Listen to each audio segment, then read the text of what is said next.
तो भाई आम पश्चिम ओडिशा रे खेलटी बहुत दिन नहीं होती आज हूँ 11 जनवरी 2024 तारीख दिन होता गोड़पाली गाँव छोट टूर्नामेंट आज फाइनाल दिन ए और आज खाली सेमिफाइनाल खेल देखें भाई देखिक पूरा खुश नहीं बोले हम और खाली फाइनाल अपलोड करमी आउ यूट्यूब फिर अपलोड करमी देखी पकाब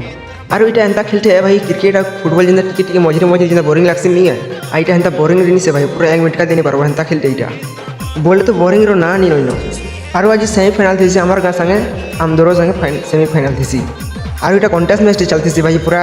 पॉइंट लगे खाली आम गाँव सेमिफाइनाल जीति जासन